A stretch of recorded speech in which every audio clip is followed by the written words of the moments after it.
దేవుని వాక్యాన్ని ధ్యానం చేసుకుందాం. మనం కొద్ది వారములుగా ధ్యానిస్తున్నటువంటి అంశం చెప్పండి, ఫ్రూట్ఫుల్ లైఫ్, ఫలభరితమైనటువంటి జీవితం. సో మనందరూ లైఫ్ ఎలా ఉండాలని ప్రభు ఆశిస్తున్నారండి? ఫ్రూట్ఫుల్గా ఉండాలి, ఫలించే వారిగా ఉండాలనేది ప్రభు యొక్క ఆశ. మరి ఎలా ఫలించాలి, ఏ విషయాలు ఫలించాలి అని ఆలోచిస్తే ఆ ఆత్మీయ ఫలాల గురించి మనకు గలతీ పత్రిక 5వ అధ్యాయంలో అక్కడ 9 విషయాలు ఉన్నాయి. సో ఇదివరకే మనం 8 విషయాలను చూసాం. సో ఈరోజు ఆ చివరి ఫలం గురించి ఈరోజు మరి మనము ధ్యానం చేసుకోబోతున్నాం. మరి ఈ యొక్క ఆత్మ ఫలములు మొదటి నుంచి మనం చూస్తే, మొదటిది ఏంటండి? ప్రేమ. రెండవది సంతోషము, సమాధానం, దీర్ఘశాంతం, దయాళుత్వం, మంచితనం, విశ్వాసము, సాత్వికము, చివరిది ఆశ నిగ్రహము. సో ఆ చివరి అంశాన్ని లేక ఆత్మ ఫలాన్ని మనం ఈరోజు ధ్యానించాలి. మనం యేసుక్రీస్తు వలె జీవించాలి అంటే మనకి ఆత్మ ఫలాలు ఫలించకుండా వేరే షార్ట్ కట్ అంటూ ఏది లేదు. There is no other short cut to become like Jesus. యేసుక్రీస్తు వలె మనం మారడానికి ఇక ఆత్మీయ ఫలాలు ఫలించడం ద్వారానే సాధ్యమవుతుంది, యేసుక్రీస్తు వలె మరి మనం జీవించాలి అంటే. కాబట్టి యేసుక్రీస్తు ప్రభు మనకు ఒక మాదిరి చూపించి మనం ఎలా జీవిస్తే, ఏ లక్షణాలు కలిగి జీవిస్తే మనం యేసుక్రీస్తు వలె మరి మనము మారగలం, ఎటువంటి లక్షణాలు కలిగి జీవిస్తే యేసుక్రీస్తు వలె మనం మారగలమో ఆయనే మనకు మాదిరి చూపించి వెళ్ళారు. కాబట్టి ఇవి చాలా చాలా ప్రాముఖ్యమైన విషయాలు. మనం వీటిని మర్చిపోకూడదు. ఒకవేళ ఈ రోజుతో ఈ అంశాన్ని నేను ముగిస్తున్నప్పుడు కూడా మనం ఇవి మన జీవితాల్లో ప్రతిరోజు కూడా మన హృదయాలని పరీక్షించుకుంటూ చెక్ చేసుకుంటూ, ఇవి నా జీవితంలో ఈ లక్షణాలు కలిగి ఉన్నానా లేదా, లేకపోతే ఎక్కడ ఏ విషయాల్లో నేను మిస్ అవుతున్నాను, లేకపోతే ఎక్కడ నేను తప్పిపోతున్నాను అని ఎప్పటికప్పుడు మరి మనము పరీక్షించుకుంటూ ముందుకు వెళ్ళవలసిన వారమై ఉన్నాము. మంచిది. ఆ యొక్క ఆశా నిగ్రహము అనే యొక్క ఆ ఆత్మ ఫలాన్ని మనం ఈరోజు ధ్యానం చేద్దాం. ఈ రోజుల్లో మనం ఎక్కడ చూసినా కూడా బయట ప్రపంచంలో చాలా చాలా షాక్కి గురి చేసే విషయాలు మనం వింటూ ఉంటాం. ఎలాగంటే రీసెంట్గా మరి భర్త భార్యని చంపడం, లేక భార్య భర్తని చంపడం, లేక తల్లి పిల్లని చంపడం, లేకపోతే ఇక చాలా చాలా విషయాలు మరి. ఎందుకంటే ఆ క్షణికావేశంలో వాళ్ళకు కోపం వచ్చినప్పుడు, ఆ కోపాన్ని కంట్రోల్ చేసుకోలేనప్పుడు ఆ క్షణికావేశంలో వాళ్ళు ఏం చేస్తారంటే చేయరానటువంటి చాలా ఘోరమైన పనులు వాళ్ళు చేయడానికి వాళ్ళు ముందుకు వెళ్తారు. ఇక దాని గురించి మళ్ళీ చాలా బాధపడతారు, భవిష్యత్తు దాని గురించి మళ్ళీ బాధపడవచ్చు. అలాగ కొన్ని మనం వింటూ ఉన్నప్పుడు కొన్ని విషయాలు, ఎందుకు వాళ్ళు అటువంటి దారుణాలకి పాల్పడ్డారు, ఎందుకు ఒక వ్యక్తి అటువంటి ఒక ఎక్స్ట్రీమ్ డెసిషన్ తీసుకున్నాడు, లేకపోతే ఎందుకు అతడు తన భార్యను చంపివేశాడు, లేకపోతే ఎందుకు ఒక తల్లి తన బిడ్డనే ఎందుకు చంపివేసింది, లేకపోతే ఎందుకు ఒక్కసారిగా అంటే చాలా బాగున్నారు అని అనుకున్నారు, సో అండ్ సో ఒక సెలబ్రిటీ, ఓకే, సినిమాలో ఉన్నటువంటి ఒక హీరో లేకపోతే హీరోయిన్ సడన్గా ఆత్మహత్య చేసుకున్నారు అని ఎందుకు ఆ వ్యక్తి అలాగా చేసుకోవాల్సి వచ్చింది? సో ఎందుకంటే ఈ లక్షణం వారిలో లేకపోవడం బట్టి. ఏ లక్షణం? ఆశ నిగ్రహం అనే లక్షణం వారిలో లేకపోవడం బట్టి వారి యొక్క ఎమోషన్స్ని, వారి భావోద్రేకాల్ని వారు అదుపులో ఉంచుకోలేకపోయారు. కాబట్టే వారు ఈ క్షణికావేశంతో కోపం వచ్చింది, ఆ యొక్క కోపం ఇంకా దాన్ని ఎలా కంట్రోల్ చేసుకోవాలో తెలియదు. కాబట్టి ఇక వెళ్ళిపోయి ఎవరిని కొట్టేయడమో లేకపోతే చంపేయడమో వాళ్ళు చేశారు. లేకపోతే ఇక వాళ్ళ జీవితం మీద విరక్తి చెంది ఆత్మహత్య చేసేసుకోవడమో లేకపోతే మరొక ఎక్స్ట్రీమ్ డెసిషన్ తీసుకోవడమో అది వాళ్ళకి జరుగుతుంది. సో ఆ క్షణికావేశంలో వారు తీసుకునే నిర్ణయాలలో వాళ్ళకి కంట్రోల్ తప్పి, అదుపు తప్పి వాళ్ళు అటువంటి నిర్ణయాలు తీసుకోవడం జరుగుతుంది. కాబట్టి ఎందుకు ప్రపంచంలో ఇవన్నీ జరుగుతున్నాయంటే వారికి ఈ లక్షణం లేదు. ఈ లక్షణం ఆశ నిగ్రహం. ఇంగ్లీష్లో దాన్ని సెల్ఫ్ కంట్రోల్ అని అంటారు. Self control. సో ఏంటి సెల్ఫ్ కంట్రోల్ అంటే? అదే పదంలో మనకు అర్థం ఉంది. సో ఫస్ట్ మీరు కనుక సెల్ఫ్ కంట్రోల్ అంటే సెల్ఫ్ని ముందు కనుక ఉంచితే సెల్ఫ్ని ఏం చేయడం? కంట్రోల్ చేసుకోవడం. అదే సెల్ఫ్ కంట్రోల్. సెల్ఫ్ని కంట్రోల్ చేసుకోవడం అంటే మనల్ని మనము అదుపులో ఉంచుకోవడం. మనల్ని మనము అదుపులో ఉంచుకోవడం. మనకున్నటువంటి భావోద్రేకాలు, దాన్నే మరి మనము స్వీయ నియంత్రణ అంటే మన ఆ ఎబిలిటీ మనలో ఉండాలి. మనకు వస్తున్నటువంటి భావోద్రేకాలు, లోపల పుట్టుకొస్తున్నటువంటి భావోద్రేకాలు, ఎమోషన్స్, అవి ఏవైనప్పటికీ కూడా వాటిని మన యొక్క అదుపులో ఉంచుకోవడం. ఎప్పుడైతే అదుపు తప్పుతుందో అప్పుడే మనకి ప్రమాదం. ఫర్ ఎగ్జాంపుల్, మీరు కారులో వెళ్తున్నా, టూ వీలర్ మీద వెళ్తున్నా కదండి, ఒక స్పీడ్ లిమిట్ గవర్నమెంట్ వాళ్ళు సెట్ చేస్తారు. అంటే ఆ లొకేషన్ బట్టి, సే ఫర్ ఎగ్జాంపుల్ మీరు జూ నుంచి మధురవాడ వరకు వెళ్తున్నారు అనుకోండి, ఒక స్పీడ్ పెడతాడు, ఆ పక్కనే బోర్డు పెడతాడు, ఈ స్పీడ్లో మీరు వెళ్ళాలి. ఓకే, లేదు మీరు మధురవాడ దాటిన తర్వాత ఓకే అక్కడ నుంచి ఇంకొక స్పీడ్ పెడతాడు. ఓకే, లేదు మీరు జూ దాటిన తర్వాత, డైరీ ఫామ్ దాటిన తర్వాత ఇంకా సిటీ వరకు ఇంకొక స్పీడ్ ఉండాలి. రైట్, డ్రైవింగ్ చేసే వాళ్ళకి ఇవి తెలుసు, డ్రైవింగ్ చేయని వాళ్ళకి ఇవి తెలియదు. సో కాబట్టి పక్కన నేషనల్ హైవే NHAI అథారిటీ వాడు ఏం చేస్తాడు, ఆ బోర్డు పెట్టి, బాబు మీరు ఈ లొకేషన్లో ఉన్నారు కాబట్టి మీరు ఈ స్పీడ్లోనే వెళ్ళాలి అని చెప్తారు. సో కాబట్టి మనం కనుక ఆ స్పీడ్ దాటి ఓకే సో అది వెళ్ళామనుకోండి, ఓకేనా, కొంత ఇంకా స్పీడ్ వెళ్ళామనుకోండి.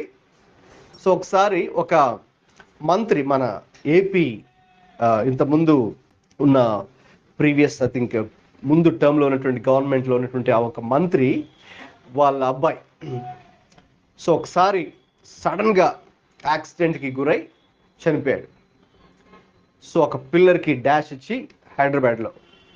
సో అప్పుడు వాళ్ళు గమనిస్తే ఏ స్పీడ్లో ఉన్నాడని చూస్తే 250లో ఉన్నాడంట. రైట్, అది ఇంపోర్టెడ్ కార్ అనమాట, కొన్ని కోట్ల రూపాయల కారు, ఇంపోర్టెడ్ కారులో వెళ్తున్నాడు. అది కూడా డ్రగ్స్ వేసుకున్నాడు, డ్రగ్స్లో ఉన్నాడు, మధ్యరాత్రి దాడిన తాగేసి ఓకేనా, మరి ఇంకా బండి నడుపుతున్నాడు. ఏ స్పీడ్లో?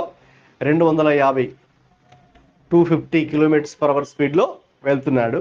సో కాబట్టి ఒక్కసారిగా ఒక పిల్లర్కి వెళ్ళి గుద్దేటప్పటికి అక్కడే ఆన్ ద స్పాట్ చనిపోయాడు. అది ఎంత పెద్ద కారు, చాలా సెక్యూర్డ్ కార్ అయినా అదేంటది వాడిని ఏమంటారు, ఎయిర్ బ్యాగ్స్ తెరుచుకున్నప్పుడు కూడా ఆన్ ద స్పాట్ చనిపోయాడు. సో ఎందుకంటే కంట్రోల్ లేదు. సో తన స్పీడ్కి తన కంట్రోల్లో లేదు. కాబట్టి ఏదైనా సరే మన కంట్రోల్ అది లేనప్పుడు దాని ద్వారా జరిగేది చెప్పండి, లాభమా నష్టమా? నష్టమే. ఏవైనా మన కంట్రోల్లో ఉన్నంత వరకు పర్లేదు, బండి మన కంట్రోల్ ఉన్నంత వరకు పర్లేదు, ఇక మన కంట్రోల్ దాటిందనుకోండి కష్టం. అలాగే మన లోపల ఉన్నటువంటి ఎమోషన్స్ ఏవైతే ఉన్నాయో ఓకేనా, ఆ ఎమోషన్స్ అన్నీ కూడా దేవుడు పనిలో పెట్టినవే. అయితే దేవుడు ఏం చేశాడంటే ఓకే ఎలాగైతే ఒక కంపెనీ వాడు ఓకే ఆ కారు తయారు చేసేదిగో బాబు, ఇప్పుడు ఒకవేళ మీరు కొన్నారనుకోండి ఆ కారు, మీకు ఆ కారు ఇస్తున్నాం, ఇది ఇంకా మీ కంట్రోల్లో ఉంది, మీ కంట్రోల్లో ఉంచుకోవాలి. ఓకే, ఇంకా మాకు సంబంధం లేదు, మేము దీన్ని తయారు చేసి మ్యానుఫ్యాక్చర్ చేసాము, ఓకే మీకు అమ్ముతున్నాం, మీకు ఇస్తున్నాం, ఇది ఇంకా మీ కంట్రోల్లో ఉంచుకోవాలి. ఒకవేళ దీని ద్వారా ఓకేనా సిగ్నల్స్ బ్రేక్ చేసి లేకపోతే యాక్సిడెంట్ చేస్తే ఇంకా మాకు సంబంధం లేదు, మీరే ఆ ఫైన్ కట్టాలి. సో అలాగా దేవుడు ఏంటంటే మనల్ని సృష్టించి ఆయన పోలికలో, అలాగే ఆయన మనకు అధికారం ఇచ్చి, ఆయన మనకు కొన్ని అవకాశాలు ఈ భూమి మీద కల్పించి, ఇక మనల్ని ఆయన ఈ భూమి మీద మనల్ని ఆయన వదిలాడు. కాబట్టి ఇక మన జీవితానికి ఎవరు బాధ్యులు చెప్పండి? మనమే బాధ్యులు. అంటే మంచి జరిగినా చెడు జరిగినా ఎవరు బాధ్యులు? దేవుడు కాదు, దేవుడు బాధ్యుడు కాదు. ఇప్పుడు ఆదాము తప్పు చేసిన తర్వాత, అంటే పండు తినొద్దని చెప్పిన పండు తిన్న తర్వాత దేవుడు వచ్చి అడిగితే ఆదాం ఏమన్నాడు? ఆదాం ఎందుకు తిన్నావయ్యా తినకూడదని చెప్పాను కదా నీకు, ఎందుకు తిన్నావు అంటే ఆ, దేవా నా తప్పు కాదు ఇది అన్నట్టుగా ఏం చెప్పాడంటే, నీవిచ్చిన హవ్వ, అంటే హవ్వ నువ్వే సృష్టించావుదా, కొంతకాలం నేనే ఒంటరిగా ఉన్నాను, తర్వాత ఆ, తర్వాత ఏంటి, నువ్వే హవ్వను సృష్టించి నాకు ఇచ్చావు. సో నీవు ఇచ్చినటువంటి హవ్వ ఓకే నన్ను తినమని చెప్పింది, తను తినింది, నాకు తినమని చెప్పి నేను తినేసాను, నేను తప్పు చేశాను. కాబట్టి అంటే ఎలాగంటే ఇది నా తప్పు కాదు నీ తప్పే అన్నట్టుగా దేవుడితో అతడు మాట్లాడుతూ నిందని, బ్లేమ్ గేమ్ అంటాం దాన్ని. ఎప్పుడు మనం తప్పు చేసి ఏం చేస్తాం, మనం దాన్ని ఒప్పుకోం, వేరే వాళ్ళ మీద నింద మోపేస్తాం కదా, అలాగా అది మానవ హ్యూమన్ నేచర్ అది. ఆ రోజున చేశాడు. సో అప్పుడు దేవుడు నో, నీవు తీసుకునే నిర్ణయానికి ఎవరు బాధ్యులు, నువ్వు పండు తిన్నావే దానికి ఎవరు బాధ్యులు, నీవే బాధ్యుడు. ఎందుకు, నీకు ముందే చెప్పాను మీరు ఈ వృక్ష ఫలాలన్నీ తినొచ్చు కదా. ఏదైనా తోటలో దేవుడు ఫస్ట్ టైం సృష్టించి ఏదైనా తోటలో అనేక రకాల వృక్ష ఫలాలు దేవుడు పెట్టి అక్కడ మీరు వీటిని సేద్యం చేయండి, వీటిని మేనేజ్ చేయండి అని దేవుడు అన్ని రకాల వసతులు వారికి అక్కడ కల్పించి ఓకే అన్ని దేవుడు క్లియర్గా చెప్పాడు, అన్ని దేవుడు క్లియర్గా చెప్పాడు. ఒకవేళ మీ మమ్మీ డాడీ కనుక ఊరు వెళ్తూ ఉంటే మీరు కనుక ఇంట్లో ఉండాల్సి వస్తే అన్నీ చెప్పి ఎలా వెళ్తారు, ఇదిగో ఫలానా చోటు ఉంది, ఇక్కడ ఇది ఉంది, ఓకే ఇక్కడ ఇది ఉంది అని మీకు చెప్పి ఇన్స్ట్రక్షన్స్ వెళ్తారు కదా. అలాగా ఇది చెయ్యి ఇది చేయొద్దు అని చెప్పి వెళ్ళినట్టు దేవుడు అన్నీ కూడా మనకి ఇన్స్ట్రక్షన్స్ ఇచ్చి క్లియర్గా ఏమాత్రం మనకి కన్ఫ్యూజన్ లేకుండా దేవుడు చెప్పి వెళితే, మరి ఆదామే లేకపోతే హవ్వే కావాలని వాళ్ళే పాపం చేసి దేవుడి ఆజ్ఞను వారే అతిక్రమించి ఎలాగ తినవద్దు అని చెప్పిన పండును వారే తిని మళ్ళీ ఇప్పుడు ఆదాం ఏం చేస్తున్నాడు, నీవిచ్చిన హవ్వ ఓకే చెప్తే నేను తిన్నానని ఒక విధంగా ఆ బ్లేమ్ని దేవుడి మీద నెట్టేయడానికి ప్రయత్నం చేశాడు, కానీ అది అందులో సక్సెస్ అవ్వలేకపోయాడు. సో ఇది నీ నిర్ణయం కాబట్టి నీవు తప్పు చేసావు కాబట్టి నీవే దానికి శిక్ష అనుభవించాలి. హవ్వ నువ్వు కూడా అంతే, నువ్వు కూడా తప్పు చేసావు కాబట్టి నీకు శిక్ష, రైట్. సో అందరికీ శిక్ష. సో పాము నువ్వు కూడా తప్పు చేసావు కాబట్టి నీకు కూడా శిక్ష. సో కాబట్టి దేవుడు మనల్ని సృష్టించి ఇక ఆయన మనకి ఏది కావాలో అన్నీ మనకిచ్చి అన్నీ చెప్పి క్లియర్గా మీరు ఇలా ఉండాలి, ఇలా ఉండకూడదు, ఇలా చేయాలి, ఇలా చేయకూడదు, ఇలా ప్రవర్తించాలి, ఇలా ప్రవర్తించకూడదు అన్నీ చెప్పి మనల్ని ఇంకా ఆయన ఈ భూమి మీద పెట్టినప్పుడు ఇక మన జీవితానికి మనమే బాధ్యులు. సో మనలో ఉన్నటువంటి యొక్క భావోద్రేకాలు, ఇమోషన్స్ ఏవైతే ఉన్నాయో, ఈ యొక్క ఆశా నిగ్రహము, సెల్ఫ్ కంట్రోల్ అంటే అర్థం ఏంటంటే వాటి మీద ఓకేనా ఆ యొక్క వాటిని మన యొక్క అదుపులోనే ఉంచుకోవాలి, వాటిని మనమే కంట్రోల్ చేయాలి, వాటిని మనమే కంట్రోల్ చేయాలి. సో ఆ కంట్రోల్ చేసేవన్నీ మన చేతుల్లో ఉన్నాయి. మీరు బైక్ నడుపుతున్నప్పుడున్నా కారు నడుపుతున్నప్పుడున్నా ఆ బ్రేక్ కానీ ఓకే క్లచ్ బ్రేక్ యాక్సిలేటర్ అన్నీ కూడా మన కంట్రోల్లో ఉంటాయి ఉండవండి, మన కంట్రోల్లో ఉంటాయి కదండి. సో మనం స్పీడ్గా వెళ్ళాలనుకో స్పీడ్గా వెళ్ళొచ్చు, లేదు స్లో డౌన్ చేయాలంటే స్లో డౌన్ చేయొచ్చు. మన కంట్రోల్లోనే అవన్నీ కూడా దేవుడు పెట్టాడు. ఆ క్లచ్ బ్రేక్ యాక్సిలేటర్ అన్నీ కూడా ఎలాగైతే మన కంట్రోల్లో ఉంటాయో, మనకు అందుబాటులో ఉండేటట్టు ఉంటాయో, అలాగే దేవుడు కూడా ఏం చేశాడు, మనల్ని సృష్టించి ఈ ఇమోషన్స్ని కూడా మనము కంట్రోల్ చేసుకోవచ్చు. అయితే చాలామంది వాటిని కంట్రోల్ చేసుకోరు. సో కంట్రోల్ చేసుకోకపోగా ఎప్పుడైతే వారు ఆ యొక్క స్వీయ నియంత్రణ, సెల్ఫ్ కంట్రోల్ ఉండదో అప్పుడే వాళ్ళు అదుపు తప్పి ఓకేనండి వాళ్ళు నిర్ణయాలు తీసుకోవడాన్ని బట్టి ఎంతో నష్టము జరుగుతుంది. ఇప్పుడు చూడండి, ఈ సెల్ఫ్ కంట్రోల్ ఎందుకు మనకు అవసరం అంటే చాలా చాలా వాటిలో అవసరం. ఇప్పుడు మీరు ఆరోగ్యంగా ఉండాలంటే ఫస్ట్ ఓకే, మీరు మంచిగా ఆరోగ్యంగా ఉండాలనుకుంటే ఏది అవసరం అండి, ముఖ్యంగా ఈ రోజుల్లో ఫుడ్ తీసుకోవాలి. ఆ ఫుడ్ పైన ఏముండాలి, సెల్ఫ్ కంట్రోల్. ఒకేసారి మీరు ఇంత తిన్నారనుకోండి, ఒక పెద్ద ప్లేట్లో ఇంత తినేసారనుకోండి ఒకేసారి, ఈరోజు కూర బాగుందని, అమ్మ ఈరోజు కూర బాగుందని చెప్పేసి ఇంత తిన్నాం అనుకో, ఏమవుతుంది ఓకే. కాబట్టి మనం ఆరోగ్యంగా ఉండాలన్నా కూడా, లేకపోతే మీరు రోడ్డు మీదకి వెళ్ళారు, మొత్తం అన్ని కూడా అమ్ముతున్నారు, ఈ చివరి నుంచి ఆ చివరి దాకా అమ్ముతున్నారు, ఫుడ్ స్ట్రీట్ ఓకేనా. రాత్రి 2 వరకు తినే వాళ్ళు ఉన్నారంట సిటీలో.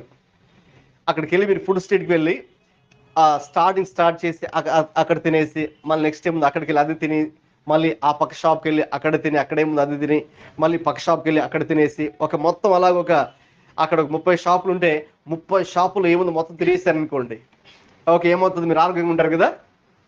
ఆ జంక్ ఫుడ్ అంతా తినేసారనుకోండి, తినరా అని, ఓకేనా, అన్హెల్దీ ఫుడ్ అలా తినారనుకోండి, మనం ఆరోగ్యంగా ఉండం కదా. కాబట్టి మన ఫుడ్ పై కూడా మనకి ఏముండాలి? సెల్ఫ్ కంట్రోల్ ఉండాలి. అంటే మనం ఏది తినాలి, ఏది తినకూడదు, దాని మీద కూడా ఆరోగ్యం ఉండాలి. అంటే సెల్ఫ్ కంట్రోల్ ఉండాలి. సో మనం ఒక పని చేయాలి, ఒక పని సాధించాలి, ఓకే, ఒక ఉద్యోగాన్ని సంపాదించాలి అంటే ఆ విషయంలో కూడా మనకు ఒక సెల్ఫ్ కంట్రోల్ ఉండాలి. అప్పుడు మీరేం చేయాలి? మీరు ఎఫర్ట్ పెట్టాలి. మీకున్న టైంని ఎక్కడ పెట్టకుండా ఎక్కడ పెడితే మీకున్న సమయాన్ని నాకు ఈ ఉద్యోగం నేను సంపాదించవచ్చు. సో కాబట్టి లైఫ్లో ఒకటి సాధించాలన్నా కూడా ఏం కావాలి? సెల్ఫ్ కంట్రోల్ కావాలి. ఓకే, కాబట్టి అలాగా మరొక ఆవిడ బైబిల్ గ్రంథంలో సామెతలు మొత్తం కంఠస్థం చేసింది. మీకు ఇంతకుముందు ఒకసారి చెప్పినట్టున్నాను కదా. మరి ఆవిడ ఏం చేసింది? రోజుకి 8 గంటలు స్పెండ్ చేసేది. రోజుకి 8 గంటలు, ఓకేనా. మీలాంటి వయస్సు గల పెద్ద ఆవిడమ్మ, రోడ్డు పక్కన టిఫిన్ వేస్తుంది, ఇడ్లీలు దోశలు అమ్ముకొని బ్రతికే ఆవిడ, పేద ఆవిడే. అలాగా రోజుకి 8 గంటలు ఆమె సామెతల గ్రంథాన్ని బైబిల్లో చదివి అలాగే మొత్తం కంఠస్థం చేసింది. ఇప్పుడు ఆమె పిలిస్తే కనుక మనం మొత్తం వచ్చి చెప్పేస్తుంది అనమాట. అంటే ఏంటి? ఆమె ఒక పని సాధించాలనుకుంది, నేను ఈ యొక్క గ్రంథాన్ని కంఠస్థం చేయాలనుకుంది. సో కాబట్టి దానికి కూడా ఏం కావాలి? సెల్ఫ్ కంట్రోల్ కావాలి కదండి. అప్పుడు ఆమె ఏం చేసింది? ఆమెకున్న అనవసరమైన పనులు, అక్కడికి ఇక్కడికి వెళ్ళడం, వాళ్ళతో వెళ్తూ కూర్చొని మరన్నీ కూడా కబుర్లు చెప్పడం, అనవసరమైన మాటలు మాట్లాడడం అన్నీ కూడా కట్ చేసేసుకొని, అనవసరమైనటువంటి ఫోన్ కాల్ చేయడం అవన్నీ కట్ చేసేసుకొని ఏం చేసింది? ఇంకా ఆమెకున్న సమయాన్ని దీనికి కేటాయించింది. సో జీవితంలో మనం ఒకటి సాధించాలి అన్నప్పుడు ఏం కావాలండి? చెప్పండి. సెల్ఫ్ కంట్రోల్ ఉండాలి. ఇతరులతో మనం ఒక మంచి సంబంధం, ఒక మంచి రిలేషన్షిప్ మెయింటైన్ చేయాలన్నా కూడా మనకు సెల్ఫ్ కంట్రోల్ ఉండాలి.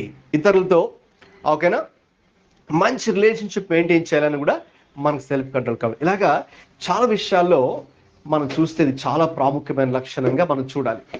అలాగే మొట్టమొదటిగా ఈరోజు మనం ఈ యొక్క అంశాన్ని ధ్యానిస్తున్నప్పుడు మీరు గమనించే ఉంటారు, ఈ ప్రతి ఆత్మ ఫలం మనం ధ్యానించినప్పుడు మొట్టమొదటిగా ఆ లక్షణం ఎవరిలో ఉందని చెప్పుకున్నాం? దేవునిలోనే ఉంది కదండి. ప్రేమ లేక సంతోషము లేక సమాధానము లేక దీర్ఘశాంతము, సాత్వికము, మంచితనం, దయాలుత్వం ఇవన్నీ కూడా ఎవరిలో ఉన్నాయండి? దేవునిలో ఉన్న లక్షణాలే. కాబట్టి ఈ ఆశా నిగ్రహము అనేది కూడా ఎవరిలో ఉంది? దేవునిలో ఉంది. సో దేవునిలో ఆ సెల్ఫ్ కంట్రోల్ అనే లక్షణం, ఆశ నిగ్రహము ఆయనలో కూడా ఉంది. ఆయనలో ఉంది. ఎఫెసీ పత్రిక ఒకసారి చూస్తారు. ఎఫెసీ పత్రిక 1వ అధ్యాయము 11, 12. క్రీస్తునందు ముందుగా నిరీక్షించిన మనము తన మహిమకు కీర్తి కలుగజేయువలెనని దేవుడు తన చిత్త ప్రకారమైన సంకల్పమును బట్టి మనలను ముందుగా నిర్ణయించి ఆయన యందు స్వాస్థ్యముగా ఏర్పరిచినాడు. ఆయన తన చిత్తానుసారముగా చేసిన నిర్ణయము చొప్పున సమస్త కార్యములను జరిగించుచున్నాడు. రైట్. ఆయన సమస్త కార్యములను ఎలా జరిగిస్తున్నారంటే ఆయన తన చిత్తానుసారముగా చేసిన నిర్ణయం చొప్పున. సో ఆయనకంటూ ఒక ప్రణాళిక ఉంది, ఆయనకంటూ ఒక చిత్తం ఉంది. ఓకే, ఆ ప్రకారంగా ఆయన కార్యములు అన్నీ కూడా జరిగించుకుంటూ అన్నీ కూడా ఆయన ఆధీనంలో ఉంచుకొని, ఆయన యొక్క కంట్రోల్లో ఉంచుకొని ఆయన సమస్త కార్యాలు జరిగిస్తున్నాడు. ఏది కూడా అవుట్ ఆఫ్ కంట్రోల్ మరి దేవుడు వెళ్ళలేదు. అలాగే ఫిలిప్పీ పత్రిక 3వ అధ్యాయము 21వ వచనం. సమస్తమును తనకు లోపరుచుకొన జాలిన శక్తిని బట్టి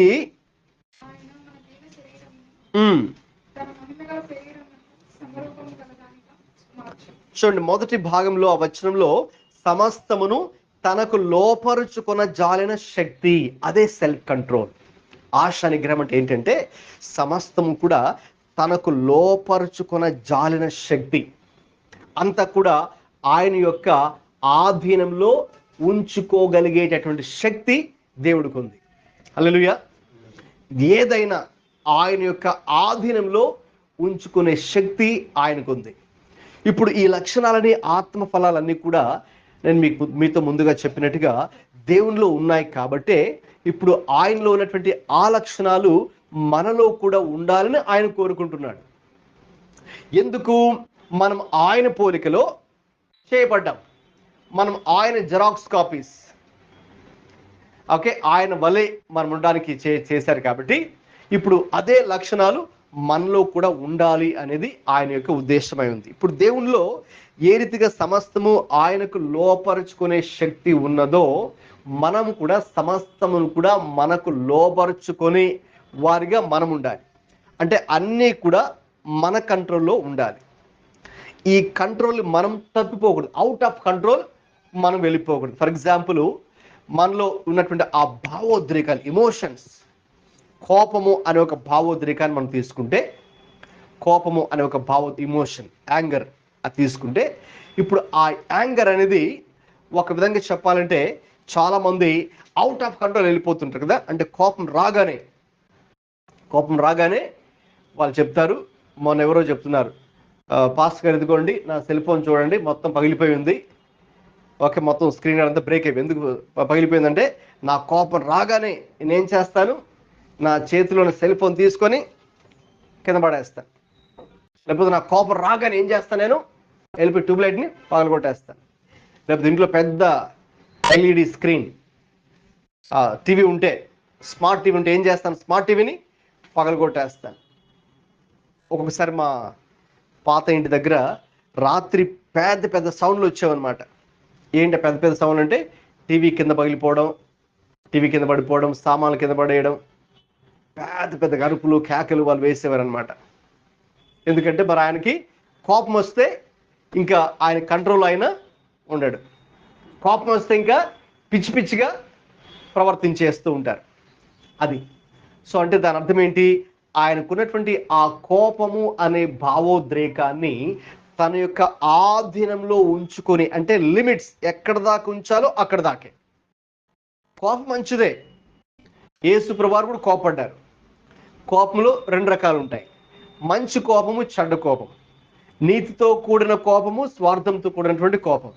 అంటే దేవుని విషయాల్లో మనకు కోపం వచ్చినప్పుడు అది కరెక్ట్, అలా రావాలి దేవుని విషయాలు. యేసయ్య కూడా అందుకే కోపడ్డారు కదా, దేవాలయంలోకి వెళ్ళి వాళ్ళందరూ దేవాలయాన్ని వ్యాపార పెళ్లిగా ఒక షాపింగ్ మాల్ లాగా చేస్తారు దేవుని మందిరాన్ని.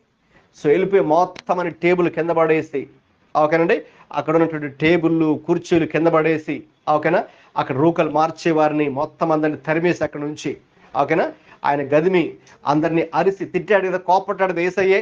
ఎందుకు? దేవుని మందిరాన్ని మీరు ఏం చేశారు, ఒక దొంగల గుహగా చేసేసారు, లేకపోతే దీన్ని ఒక వ్యాపార బిల్లుగా మీరు చేసేసారు. వ్యాపారం వేరు, దేవుని గృహం వేరు, బిజినెస్ ఓకే వేరు, ఓకేనండి, అలాగే దేవుని యొక్క సన్నిధి వేరు. కాబట్టి మీరు తప్పు చేశారనే విషయంలో ఆయన వారిని కోపడ్డాడు. కాబట్టి మనకు కూడా ఏ విషయంలో కోపం రావాలి అంటే దేవునికి సంబంధించిన విషయాల్లో మనకు కోపం రావాలి. ఆత్మ సంబంధమైన విషయాలలో లేక ఆత్మీయ విషయాల్లో మనం కోపడాలి. అయితే 99% మనకు వచ్చే కోపం ఏ కోపము? రెండవ కోపం స్వార్థపూరితమైన కోపం. అంటే నేను అడిగాను నువ్వు ఇవ్వలేదు అని కోపడడం, లేకపోతే నాకు ఇది కావాలి, ఓకేనా, బైక్ అడిగాను కొనబెట్టలేదు అని, లేకపోతే నాకు ఇది కావాలి అది కావాలి అని, ఓకేనా. మరి మనకు వచ్చే కోపం ఎందుకు? స్వార్థం. అంటే మనం అనుకున్నది జరగలేదని, ఓకే, మనం అనుకున్నట్టుగా వాళ్ళు చేయలేదని, మనం చెప్పినప్పుడు వాళ్ళు చేయలేదని కదా, కాబట్టి మన ఇష్టాన్ని మన కోరికను వాళ్ళు నెరవేర్చలేదని మనకు కోపం. అదేంటి? స్వార్థపూరిత కోపం. ఆ కోపమే మనలో ఎక్కువ శాతం 99% పనిచేస్తూ ఉంటుంది. అది ఉండకూడదు. ఆ కోపం పైన చాలా మందికి నియంత్రణ, కంట్రోల్ అనేది ఉండదు. అందుకే వాళ్ళ కోపం రాగా నీకు ఏం చేస్తారంటే, ఇప్పుడు నేను చెప్పాను ఇలాంటి పనులు వాళ్ళు చేస్తారు. అయితే తర్వాత మళ్ళీ వాళ్ళు బాధపడవచ్చు, అయ్యో ఎందుకు ఇలా చేశానా, ఎందుకు ఇలాగా ₹1,00,000 పెట్టి టీవీ కొన్నాం, ఓకేనా, ఇలా పగిలిపోయింది, లేకపోతే 50,000 పెట్టి ఇది కొన్నాం, అయ్యో దీన్ని పగలగొట్టేశానే అని తర్వాత వాళ్ళే బాధపడతారు. అయితే అప్పుడు మాత్రం దాన్ని వారు కంట్రోల్లో వారు ఉంచుకోలేరు. అయితే దేవుడు అయితే ఆ ఆశా నిగ్రహం, సెల్ఫ్ కంట్రోల్ పూర్తి స్థాయిలో ఆయన కలిగి ఉన్నాడు. సో మీరు చదివారు కదా వాక్యం, సమస్తము కూడా ఆయన యొక్క ఆధీనములో, ఓకే, లేక సమస్తం కూడా ఆయన లోపరుచుకొన జాలిన శక్తి. అది ఆశ నిగ్రహం అంటే సమస్తమును లోపరుచుకొన జాలిన శక్తి. అంటే మీకు కోపం వస్తూ ఉన్నా కూడా దానిని నియంత్రించుకునే శక్తి, కంట్రోల్ చేసుకునే శక్తి మనకు ఉండాలి. అదే సెల్ఫ్ కంట్రోల్. అర్థమవుతుందమ్మా? మనకు కోపం వస్తూ ఉంటుంది, అయితే ఆ కోపాన్ని ఏం చేయాలి? దానిని మనం నియంత్రించుకోవాలి, దానిని కంట్రోల్ చేసుకోవాలి. దాన్ని కంట్రోల్ చేసుకునేటువంటి ఎబిలిటీనే, ఆ శక్తి సామర్థ్యమే ఈ యొక్క సెల్ఫ్ కంట్రోల్. ఇప్పుడు యేసు ప్రభు జీవితంలో దాన్ని మనం పూర్తి స్థాయిలో చూడొచ్చండి. చదవండి, హెబ్రీ పత్రిక 4:15 ఏముంది? మన ప్రధాన యాజకుడు మన బలహీనతలను మనతో సమానుభవం లేనివాడు కాడుగాని సమస్త విషయంలోనూ మన వలె శోధింపబడినను ఆయన పాపం లేనివాడుగా ఉన్నాడు. యేసుక్రీస్తు ప్రభువు ఈ భూమి మీద ఉన్నప్పుడు ఆయన కూడా ఒక మనిషిగానే వచ్చాడు. ఆయన దేవుడిగా ఏం రాలేదు. దేవుడైన ఆయన మనిషిగా ఈ లోకంలో పుట్టాడు కదా, మనిషిగా జీవించాడు కదా. కాబట్టి ఆ మనిషిగా ఉన్నప్పుడు ఆయన కూడా మనవలే అన్ని విషయాలలో ఏం జరిగిందండి? మనవలనే శోధించబడ్డాడు. అంటే ఆయనకి శోధనలు వచ్చాయి, ఆయనకి కూడా శోధనలు వచ్చాయి. అరణ్యంలో ఉన్నప్పుడు శోధనలు వచ్చాయి కదా. అలాగే ఆయన అనేక స్థలాల్లో ఆయన ఉన్నప్పుడు ఆయనకున్న ఎమోషన్స్ని ఏం చేశాడు? ఆయన ఎక్స్ట్రీమ్కి వెళ్ళిపోలేదు, ఆయన అవుట్ ఆఫ్ కంట్రోల్ వెళ్ళిపోలేదు. ఫర్ ఎగ్జాంపుల్, ఆయన గెత్సేమనే తోటలో, లేకపోతే ఆయన్ని అరెస్ట్ చేయడానికి వచ్చారు. అరెస్ట్ చేయడానికి వచ్చినప్పుడు పక్కన శిష్యులు ఉన్నారు. శిష్యులు ఉంటే వాళ్ళు వచ్చి అతను పట్టుకుని, మిమ్మల్ని అరెస్ట్ చేస్తున్నాం, తీసుకెళ్ళిపోతాం అని వచ్చినప్పుడు వీళ్ళకి పక్కన పేతురు కోపం వచ్చేసింది. ఏయ్, ఎవడరా నువ్వు, మా గురువుగారిని పట్టుకెళ్ళిపోతావు అని చెప్పి ఏం చేశాడు? కత్తి తీసుకొని వాడి చెవి నరికేశాడు. చెవి కట్ అయిపోయింది. కోపంతో ఎవరికి? పేతురికి. అయితే ఈయన మాత్రం ఎలా ఉన్నారు? యేసు ప్రభు మాత్రం ఆయన మీ కోపడలా. ఇంకా చెప్పాలంటే ఆ కత్తిని మళ్ళీ లోపల పెట్టేస్తామని ఆయన వార్నింగ్ కూడా ఇచ్చాడు పేతురికి. అంటే అక్కడ తనకు వచ్చినటువంటి ఆ ఫీలింగ్, ఎమోషన్, కోపాన్ని ఏం చేశాడు? ఆయన అదుపులో ఉంచుకున్నాడు, దాన్ని తన యొక్క నియంత్రణలో ఉంచుకున్నాడు. స్వీయ నియంత్రణ. కోపం అయితే వచ్చి ఉండొచ్చు మనిషిగా, దాన్ని ఏం చేశాడు? ఆయన కంట్రోల్ చేసుకున్నారు. అలాగే ఆ న్యాయ విచారం తీసుకుని వెళ్ళినప్పుడు పొంతి పిలాతు ఎన్నో ప్రశ్నలు అడిగాడు. ఏంటయ్యా, ఎందుకు తీసుకొచ్చాను? నేను వాళ్ళు ఏదో చెప్తున్నా నీ గురించి, ఇది కరెక్టేనా? నువ్వేదో ఇలా చేసావంటే కదా, అలా చేసావంటే కదా, ఇలా చేసావంటే కదా అని అన్నీ చెప్తున్నప్పుడు అలాగా ఆయన మాత్రం చాలా మౌనంగా ఉన్నాడు. అంటే తనకున్నటువంటి భావోద్రేకములను అదుపులో ఉంచుకొని ఆయన మౌనం వహించాడు. దాన్నే మరి మనము సంయమనం పాటించండి అని అంటుంటారు కదా, రైట్? ఫర్ ఎగ్జాంపుల్, ఎవరైనా ఒకరు చనిపోతే రాజకీయ నాయకులు, ఒక పెద్ద ప్రధానమంత్రి, లేకపోతే జనాలు కొంతమంది ఆయన మీద ఉన్న అభిమానులు ఏం చేస్తారు? లేకపోతే ఏదైనా ఒక డెసిషన్ తీసుకున్నారు, ఓకే, క్యాబినెట్ వాళ్ళు ఒక నిర్ణయం తీసుకున్నారు, ఓకే, కాబట్టి ఈరోజు నుంచి మరి మేము ఇన్ని ట్యాక్సెస్, ప్రతి ఒక్క హౌస్ ఇంత ట్యాక్స్ కట్టాలి నెలకన్నారు అనుకోండి. సో కాబట్టి జనాలు కోపం చేంజ్ చేస్తారు, బయటకు వచ్చేసి ఒక రోడ్డు మీదకి వచ్చి ఏం చేస్తారని తగలబెట్టేస్తారు కదండి. ముఖ్యంగా గవర్నమెంట్ ఆఫీసులు తగలబెట్టేయడం, బస్సుల్ని తగలబెట్టేయడం అప్పుడప్పుడు జరుగుతుంటాయి కదండి.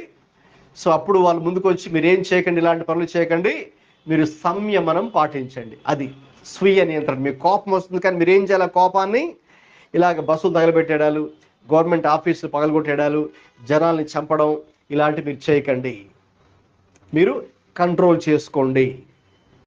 అలా యేసు ప్రభు తన జీవితంలో అన్ని సందర్భాల్లో, ఆయన ఎడారిలో ఉన్నప్పుడు, దేవాలయంలో ఉన్నప్పుడు, గెత్సెమనే తోటలో ఉన్నప్పుడు ఆయన ఎంతో బాధను అనుభవిస్తూ, తండ్రి ఒకరి ఈ గిన్నె నా యొద్ద నుంచి తీసివేయండి, దీన్ని నేను భరించలేకపోతున్నాను, ఈ శ్రమ భరించలేకపోతున్నాను, అయినా కూడా నా చిత్తము కాదు నీ చిత్తమే నెరవేరును గాక. అంటే అతడు ఏం చేస్తున్నాడంటే తన ఆ స్వీయ నియంత్రణను అలా వ్యక్తపరుస్తున్నాడు. నా చిత్తము కాదు మీ చిత్తమే నెరవేరును గాక. చూసారు, అక్కడ కూడా తనకు వచ్చినటువంటి ఆ ఎమోషన్ ఏంటి? ఆ ఎమోషన్ డిప్రెషన్ అనే ఒక ఎమోషన్, అక్కడ బాధ. ఎందుకంటే అందుకే తన యొక్క చెమట రక్త బిందువుల వలె అక్కడ పడిన మనం చూస్తాం కదా గెత్సెమనే తోటలో.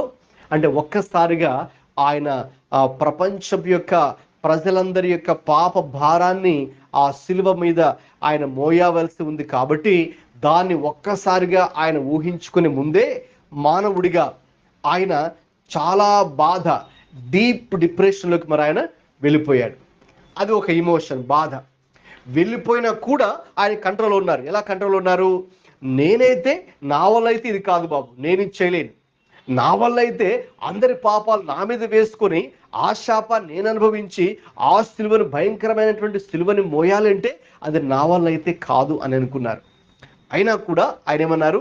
ఆయనను నా చిత్తము కాదు నీ చిత్తమే నెరవేరును గాక. అంటే అక్కడ కూడా ఆ ఎమోషన్, బాధ అనే ఆ ఎమోషన్ ఆయనకు వచ్చినప్పుడు కూడా కంట్రోల్లో ఉంచుకొని, ప్రభా నేనైతే, నా వల్ల అయితే ఇది కాదు, అయితే ఇది నా చిత్తం కాదు, ఇక్కడ నేను వచ్చినందుకు నా యొక్క ఇష్టాన్ని, నా చిత్తాన్ని నెరవేర్చుకున్నట్టుకు కాదు, మీ చిత్తమే నెరవేరును గాక. అంటే దాని అర్థం యేసుక్రీస్తు ప్రభు తన జీవితంలో చివరికి శిలువ మీద కూడా ఉన్నారు కదండి. శిలువ మీద కూడా వాళ్ళందరూ ఏమంటున్నారు? నువ్వు దేవుడు కుమారుడు. పక్కనే ముగ్గురు, ఇద్దరిని కుడివైపున ఒకరిని ఎడమవైపున ఒకరిని కూడా సిలువ వేస్తారు కదా, దొంగల్ని.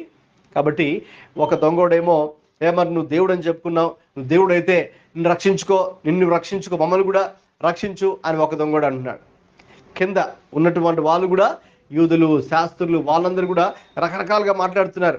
నువ్వు ఎన్నో అద్భుతాలు చేసావు కదా, ఇప్పుడు ఏమైంది, ఇప్పుడు అద్భుతం చేసుకోలేవా అని ఎగతాళి చేస్తున్నారు, అపహాస్యం చేస్తున్నారు. అతన్ని రాళ్ళతో కొడుతూ ఉన్నారు, అతన్ని గడ్డం పీకుతున్నారు. అక్కడ పక్కన ముందే సైనికులు ఏం చేశారు? అతని యొక్క బట్టలు చించేశారు. అతని బట్టలు చించేసి అలాగే ఏ మాత్రం కూడా బట్టలు లేకుండా నగ్నంగానే అతన్ని సిలువకు అప్పగించేశారు. ఇలాగా తిడుతున్నారు, కొడుతున్నారు, నవ్వుతున్నారు, ఎగతాళి చేస్తున్నారు. సో అది పరిస్థితి అక్కడ. ఆ పరిస్థితిలో ఇమాజిన్, యేసు ప్రభు యొక్క ఇమోషన్స్ కంట్రోల్లో ఉన్నాయా లేక కంట్రోల్ తప్పాడా? కంట్రోల్లోనే ఉన్నాయి. కంట్రోల్ ఉన్నాయి కాబట్టి ఏం చెప్పారు? మొట్టమొదటి మాట, సిలువలో పలికిన మొదటి మాట ఏంటి? తండ్రి, వీరేమి చేయుచున్నారో వీరు ఎరుగరు గనుక వీరిని క్షమించుము. అర్థమవుతండి? ఆ పరిస్థితులు అసలు మనమే కనుకుంటే ఎలా ఫీల్ అయ్యి ఉండేవాళ్ళం? మనం మామూలుగా ఎవరైనా మనం ఒక మాట అన్నారనుకోండి, మన వెంటనే ఏమొస్తుంది? కోపం వస్తుంది కదమ్మా. మనం ఎవరైనా ఒక మాట అంటే, మీరు వెళ్తున్నారు, మీరు అలా వెళ్తుంటే ఎవరో రాయి తీసుకుని మీ మీద రాయి వేస్తారు మీ మీద, మీకు వెంటనే కోపం వచ్చేస్తుంది. లేకపోతే మీరు వెళ్తున్నారు, కావాలి ఒకరు వచ్చి మీ కాలు మీద ఇలా తొక్కారు మిమ్మల్ని, మీకు ఏమేస్తుంది? వెంటనే హ్యాపీ ఫీల్ అవుతారా? Thank you sir, thank you అంటారా వెంటనే? అలా అంటారు కదా, ఎవడరా కదా. సో కాబట్టి మిమ్మల్ని ఫ్రెండ్స్ ఏదైనా తిట్టినప్పుడు, మిమ్మల్ని టీచ్ చేసినప్పుడు, లేకపోతే మీ దగ్గర వచ్చి సడన్గా మీ దగ్గర సెల్ ఫోన్ లాక్ వెళ్ళిపోయారు అనుకోండి, ఇద్దరు బైక్ మీద వచ్చి, వెంటనే మనకి కోపం వస్తుంది కదా. ఇదే కదా, ఇంక చాలా చాలా సన్నివేశాలు నేను చెప్పి, కొన్ని ఎక్స్ట్రీమ్ సన్నివేశాలు నేను చెప్తున్నాను. అవి పెద్ద పెద్ద ఎక్స్ట్రీమ్ సన్నివేశాలు. అవి కాకుండా కూడా మామూలు ఇంకా చిన్న చిన్న సన్నివేశాల్లో కూడా మనకేమొస్తుందమ్మా? కోపమే వస్తుంది కదా. సో అప్పుడు మనం మన కోపాన్ని కంట్రోల్లో ఉంచుకోవడం అయితే కష్టమే కదమ్మా, కష్టమే. మరి ఇమాజిన్, యేసయ్యను మరలాగా ఆయన గడ్డం లాగుతూ, ఆయన వెంట్రుకలు లాగుతూ, ఆయన కొడుతూ, బట్టలు చించేసి, ఆయన ఉమ్మి వేస్తూ, తన్నుతూ, ఓకేనా, ఆయన్ని కొడుతూ, చేతు ఏది దొరికితే దాన్ని తీసుకొని కొడుతూ, అలా చేస్తున్నప్పుడు కూడా ఆయన ఇమోషన్స్ కంట్రోల్లో ఉన్నాయి. అందుకే ఆయన తండ్రి, అందుకే ఆయన వీరేమి చేయించున్నారో వీరికి తెలియదు, పిచ్చి పిచ్చిగా మాట్లాడుతున్నారు, వీళ్ళు పిచ్చి పిచ్చిగా చేస్తున్నారు, వీళ్ళు ఏం చేస్తున్నారు వీళ్ళకే తెలియదు, దయచేసి వీరిని క్షమించండి అంటే. ఆ సిలువ మీద కూడా యేసుక్రీస్తు ప్రభుకి ఇమోషన్స్ కంట్రోల్లో ఉన్నాయి, ఎక్కడ కూడా అదుపు తప్పలేదు. అర్థమవుతండి? సో కాబట్టి ఈ ఆశా నిగ్రహానికి, సెల్ఫ్ కంట్రోల్కి మనకు మంచి మాదిరి యేసు ప్రభువే. మంచి మాదిరి యేసు ప్రభువే. అంటే ఆయనకున్నటువంటి, ఎందుకంటే మరి ఆయనకి ఇమోషన్స్ ఎందుకు? ఆయన భూమి మీదకి ఎలా వచ్చాడని చెప్పాను? దేవుడిగా వచ్చాడా, మనిషిగా దిగి వచ్చాడా? మనిషిగా దిగి వచ్చాడు. మనిషిగా వచ్చాడంటే దాని అర్థం అక్కడే మనం చూసాం, Hebrews 4:15 కదండి, మన వలే మనవలే శోధించబడ్డాడు. మనవలే శోధించబడ్డాడు. అలాగే ఇదే హెబ్రీ పత్రిక మీరు 2వ అధ్యాయం 17వ వాక్యం చూస్తే అన్ని విషయములలో, ఓకేనండి, అన్ని విషయములలో ఆయన మనవలే శోధించబడ్డాడు. అన్ని విషయాల్లో శోధించబడినప్పుడు కూడా ఆయన పాపం అయితే చేయలేదు. అన్ని విషయములలో, ఏ విషయములలో? అన్ని విషయాల్లో. అంటే నీవు నేను ఈరోజు ఏ ఏ విషయాల్లో మనకు టెంప్టేషన్స్ వస్తున్నాయో, శోధనలు వస్తున్నాయో ఈ రోజుల్లో, యేసు ప్రభు వారికి కూడా ఆ శోధనలు వచ్చాయి. ఎందుకు? ఆయన 100% మనిషిగానే వచ్చాడు ఈ లోకంలోకి. మరి మనిషిగా ఉన్నప్పుడు మనకు ఏ శోధనలు వస్తాయో, ఏ టెంప్టేషన్స్ మనకు వస్తాయో ఆయనకు కూడా వచ్చాయి. అర్థమవుతుందండి? సో ఆయనకు కూడా వచ్చాయి. అన్ని విషయాలలో ఆయన కూడా శోధించబడ్డాడు. సమస్త విషయాలలో 15 వచనం, హెబ్రీ 4:15లోనే సమస్త విషయములలో మన వలె శోధించబడినను. హెబ్రీ 4:15 అంటే అన్ని A to Z అన్ని విషయాల్లో. ఇప్పుడు మనకి ఏ విషయాల్లో టెంప్టేషన్ వస్తుందో, శోధన వస్తుందో, ఇబ్బంది కలుగుతుందో, ఆయన కూడా ఆ విషయంలో కూడా శోధన వచ్చింది. అయితే ఎక్కడ డిఫరెన్స్ ఏంటి అంటే, మనకు ప్రభువుకి ఆయన సమస్త విషయములలో శోధింపబడినను ఆయన పాపము లేనివాడుగా ఉండెను. అంటే అక్కడ సెల్ఫ్ కంట్రోల్ ఆయన కలిగి ఉన్నాడు. టెంప్టేషన్ వచ్చింది, శోధన అయితే వచ్చింది, ఆయనలో కూడా ఎమోషన్స్ అయితే ఉన్నాయి. అయితే వాటిని ఆయన అదుపులో ఉంచుకొని పాపము చేయలేదు. అదుపులో ఉంచుకొని పాపము చేయలేదు. అది ప్రభు యొక్క గొప్పతనం. కాబట్టి ప్రభువే దీనికి మనకు మంచి మాదిరి. సెల్ఫ్ కంట్రోల్కి, ఆశా నిగ్రహానికి, లేక స్వీయ నియంత్రణకు, లేక సంయమనాన్ని పాటించుటకు, లేక మనలో ఉన్న భావోద్రేకాలని నిగ్రహించుకున్నట్టుకు, అదే కదా నిగ్రహించుకుంటే ఆశా నిగ్రహము, ఒక కంట్రోలింగ్. సో నిగ్రహించుకున్నట్టుకు ఆయనే మాదిరి. రైట్. ఇప్పుడు మనలో ఈ ఆశా నిగ్రహము మనలో ఉండకుండా సాతాను ఏం చేస్తాడంటే, వాడు సాతానుడు చాలా తెలివైనవాడు. సాతానుడు బాగా తెలివైన వాడే, స్మార్ట్ గాయ్. సో వాడు ఏం చేస్తాడంటే, మనలో ఈ ఆత్మ ఫలము, ఆశా నిగ్రహము అనే ఈ ఆత్మఫలం మనం ఫలించకుండా మనల్ని ఎలా మోసం చేస్తాడు, ఎలా మనల్ని శోధిస్తాడంటే, చదవండి యాకోబు రాసిన పత్రిక 1వ అధ్యాయము 13 నుంచి 15 దాకా. దేవుడు కీడు విషయమై శోధింపబడనేరడు, ఆయన ఎవరిని శోధింపడు. కనుక ఎవడైనాను శోధింపబడినప్పుడు నేను దేవుని చేత శోధింపబడుచున్నానని అనకూడదు. అంటే మీకు ఏమైనా శోధనలు వస్తూ ఉన్నాయంటే, టెంప్టేషన్స్, ఓకేనా, పాపము చేయడానికి మీరు ప్రేరేపించబడుతూ ఉంటే, అది ఎవరు అలా ప్రేరేపిస్తారు? దేవుడు ప్రేరేపిస్తాడు. అలాగా ఆ శోధనలు దేవుడి ద్వారా వస్తాయా? లేదు. ఎవరి ద్వారా వస్తాయో నెక్స్ట్ ఉంది, చదవమ్మా, కంటిన్యూ. ప్రతివాడును స్వకీయమైన దురాశ చేత ఈడ్వబడి మరులు కోల్పబడిన వాడై శోధింపబడు. అదండి, అలాగా శోధన వస్తుంది. శోధన ఎక్కడో, శోధన దేవుని దగ్గర నుంచి కూడా రాదు. అఫ్కోర్స్ దాన్ని ప్రేరేపించడం వెనక హస్తము సాతానుది ఉంటుంది. అయితే ఇప్పుడు దేవుడు సాతాను కంటే, సాతాను తెలియని వాడని చెప్పారు కదా, ఇప్పుడు వాడు డైరెక్ట్ వచ్చి వాడు శోధించడానికి కూడా వాడు ఇష్టపడు. వాడు ఏం చేస్తాడు? ఓకేనండి, మనలో ఉన్నటువంటి స్వకీయమైనటువంటి దురాశ లేదా మనలో ఉన్నటువంటి పాప స్వభావాన్ని వాడు ఆధారం చేసుకొని, బేస్ చేసుకొని అక్కడికి వచ్చి వాడు ఏం చేస్తాడు? మనలోనే, ఓకేనండి, మనమే పాపము చేయడానికి వాడు మనకు ఆశను పుట్టిస్తాడు. లేకపోతే మనం ఆ మార్గంలో వెళ్ళడానికి మనల్ని వాడు ప్రేరేపిస్తాడు, మనల్ని వాడు మోసం చేస్తాడు. దేన్ని బేస్ చేసుకొని? మన యొక్క సిన్ఫుల్ నేచర్ని బేస్ చేసుకొని. ఎందుకంటే మనం రక్షణ పొందిన తర్వాత కూడా మనం ఇంకా పరలోకానికి ఎక్కి వెళ్ళలేదు కాబట్టి, అంటే ఇక్కడే మనం ఇంకా ఉన్నాం కాబట్టి, అంటే పాపము ఆవరించి ఉన్నటువంటి ఈ ప్రపంచంలోనే ఇంకా ఉన్నాం కాబట్టి, ఒక విధంగా సాతానుడు పరిపాలిస్తున్నటువంటి ఈ లోకంలోనే మనం ఇంకా ఉన్నాం కాబట్టి, ఏం చేస్తుంది? Sin tries to attack so many times. మనల్ని ఏం చేస్తుందండి? పాపము అంటే ఆ పాపము ఎక్కడో లేదు, మనలోనే ఉందని చెప్పాను. పాప స్వభావము మనలో ఉంది కాబట్టి ఈ పాప స్వభావాన్ని ఆధారం చేసుకొని సైతాన్ గడు ఏం చేస్తాడు, వాడు మనల్ని దెబ్బ కొట్టాలని చూస్తాడు. లేదంటే రక్షణ పొందక మునుపు మీరు ఏదో ఒక వ్యసనానికి అడిక్ట్ అయి ఉన్నారనుకోండి, త్రాగుడు లేకపోతే ఇంకొకటి. ఓకే, ఇప్పుడు ప్రభు యొక్క కృపను బట్టి ఆ యొక్క బంధకం నుంచి విడిపించబడ్డారు, ఆ చెడు అలవాటు నుంచి విడిపించబడ్డారు.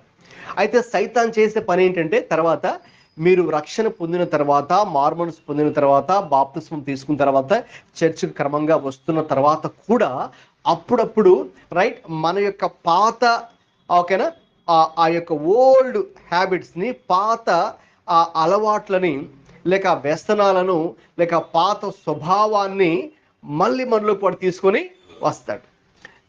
వచ్చి మళ్ళీ దాని చేతనే మళ్ళీ మనల్ని పాపం చేయించాలని వాడు ఎన్నోసార్లు ప్రయత్నం చేస్తాడు.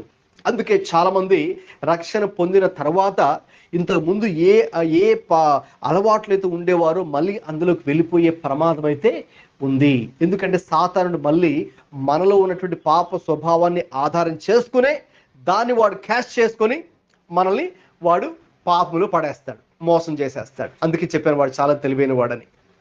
రైట్. సో కాబట్టి అక్కడ మనం జాగ్రత్తగా ఉండాలి ఈ విషయంలో, మన యొక్క పాత స్వభావము విషయంలో. అయితే ఇప్పుడు రక్షణ పొందిన ప్రతి వ్యక్తికి ఒక గొప్ప శుభవార్త, గుడ్ న్యూస్ ఏంటంటే, ఓకే, మనందరికీ ఒక గుడ్ న్యూస్ ఏంటంటే, రక్షణ పొందినటువంటి తర్వాత దేవుడు మనలో ఒకప్పుడైతే పాపము చేయడానికి నువ్వు ఇష్టపడే వ్యక్తివేమో, ఇప్పుడు రక్షణ పొందిన తర్వాత గలతీ పత్రిక 5:16-18 ప్రకారం చూస్తే చూడండి ఏముందో. ఆత్మానుసారంగా నడుచుకోండి, అప్పుడు మీరు శరీరేచ్ఛను నెరవేర్చుదురు. శరీరం ఆత్మకును, ఆత్మ శరీరమునకును విరోధంగా అపేక్షించును.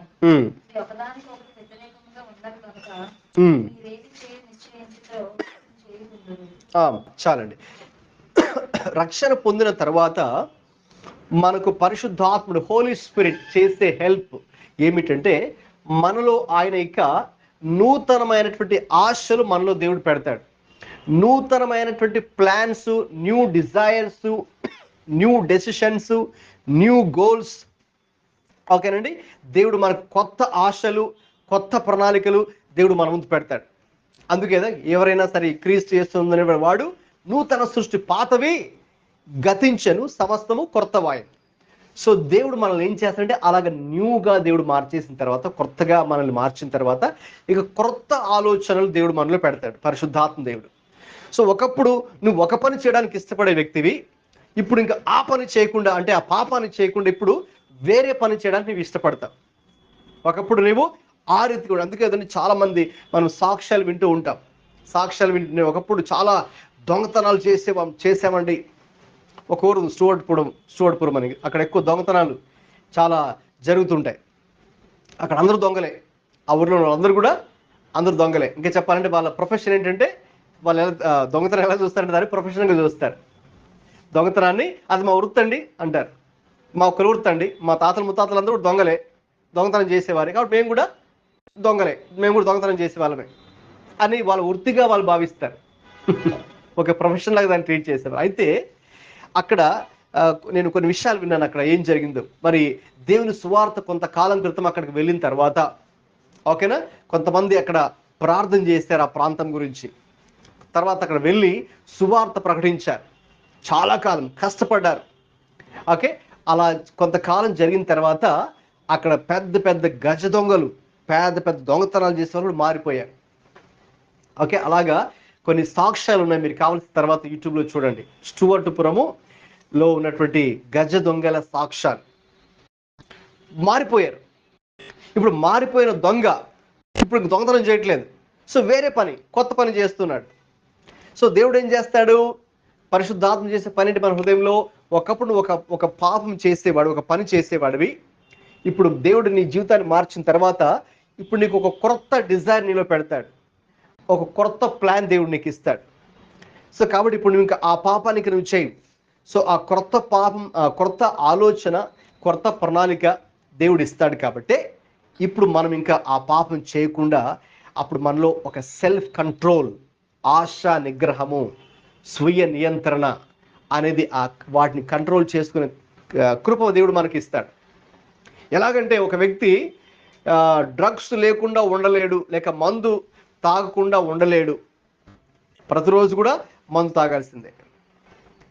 ఓకే, అలాంటి వ్యక్తి రక్షణ పొందిన తర్వాత దేవుడు ఏం చేస్తాడంటే ఇంకా అసలు ఆ మందు షాపు వైపు మనస్సు వెళ్ళడానికే ఛాన్స్ లేకుండా దేవుడు మన మనసు మార్చేస్తాడు. లేక ఒకరొచ్చి ఆ మందు బాటలు ముందు పెట్టినా కూడా, మీకు అది కనిపిస్తున్నా కూడా దాని మీద అసహ్యాన్ని దేవుడు పుట్టిస్తాడు. అంటే పాపం మీద ఇష్టం, ఒకప్పుడు ఇష్టం ఉండేది, ఇప్పుడు దేవుడు ఏం చేస్తాడు, పాపం మీద అసహ్యాన్ని పుట్టిస్తాడు. ఛీ అని మనం దాన్ని పక్కన పడేస్తాం, పగలగొట్టేస్తాం, కాళ్ళలో పడేస్తాం.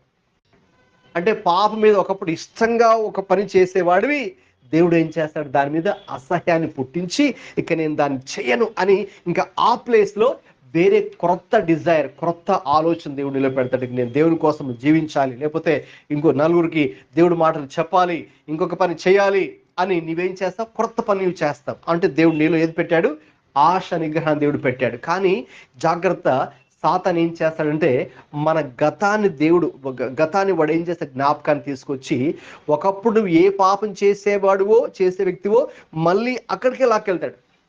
అక్కడ మనం జాగ్రత్తగా ఉండాలి.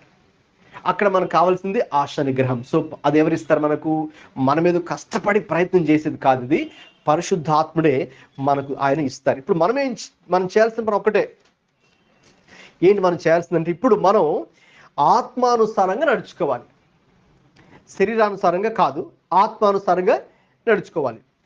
ఎందుకంటే ఇంకోటి, మనం శరీరము ఆత్మ రోజు మనలో ఏం జరుగుతుంటుందండి, ఒక ఘర్షణ. మన బాడీ, మన శరీరం ఏమో ఇదిగో ఈ పని చేయి, లేకపోతే ఇలాగా ఉండు, లేకపోతే ఇలా ఆలోచించు, లేకపోతే ఇది చూడు, ఓకే అని మన బాడీ చెప్తుంది. అయితే మన ఆత్మ వెంటనే నో, ఓకే నువ్వు అది చేయకూడదు, నువ్వు అది చూడకూడదు, నువ్వు అక్కడికి వెళ్ళకూడదు, నువ్వు వాళ్ళతో ఫ్రెండ్షిప్ చేయకూడదు, నువ్వు ఆ పని చేయకూడదు, అది తప్పు, దేవుని దృష్టిలో తప్పు అని మన మనస్సాక్షి, పరిశుద్ధాత్ముడే మన మనస్సాక్షిని ఉపయోగించుకుని ఆయన ఇది మనకు చూపిస్తుంటాడు అనమాట. ఆయన మనకు చెప్తుంటాడు. సో ఇప్పుడు నువ్వు మధ్యలో ఉన్నావు, ఇప్పుడు ఎవరి మాట వినాలి, నీ బాడీ చెప్పే మాట వినాలా, లేక ఆత్మ చెప్పే మాట వినాలా, పరిశుద్ధాత్మ చెప్పే మాట వినాలా? చెప్పండి. పరిశుద్ధాత్ముడు చెప్పే మాట మనం వినాలి. ఓకే, మన బాడీ చెప్పే మాట మనం వినకూడదు. ఓకే, సో పరిశుద్ధాత్ముడు చెప్పే మాట వింటే అప్పుడు ఆత్మానుసారంగా నడుచుకుంటాం, అప్పుడు దేవుడు చెప్పినట్టు నడుచుకుంటాం. సో అప్పుడేమవుతుంది, చదవండి, అక్కడే ఉంది 17, గలిత 5:17 చదివారు కదా, 17 ఒకసారి. శరీరము ఆత్మకును, ఆత్మ శరీరానికి విరోధముగా అపేక్షించు. ఇవి ఒకదానికొకటి వ్యతిరేకంగా ఉన్నాయి, కరెక్టే, వ్యతిరేకంగా ఉంటాయి.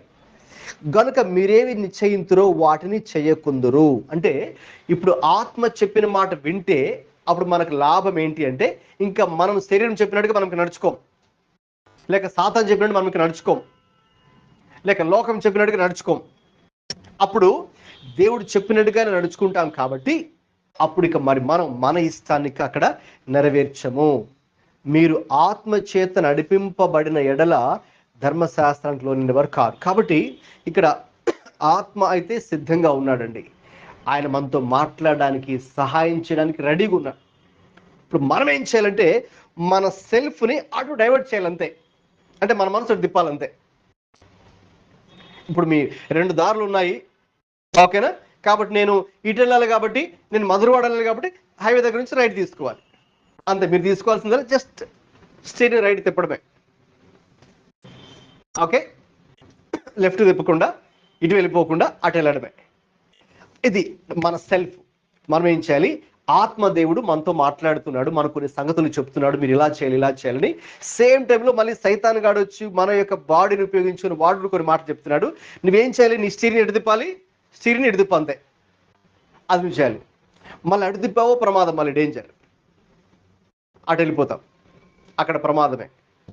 సో మనం అంతా కూడా మన సెల్ఫ్ని ఇటు తిప్పుకోవాలి, ఇంకా రైట్ సైడ్ తిప్పి, అంటే పరిశుద్ధాత్ముడు ఏ మాట చెబుతున్నాడో ఆ మాట వైపు మన మనసు పెట్టి అది ఆలకించి, ప్రభువా నేను అలా చేస్తాను, మరి నా వల్ల అయితే కాదు, అక్కడ కూడా మనం ఒప్పుకోవాలి.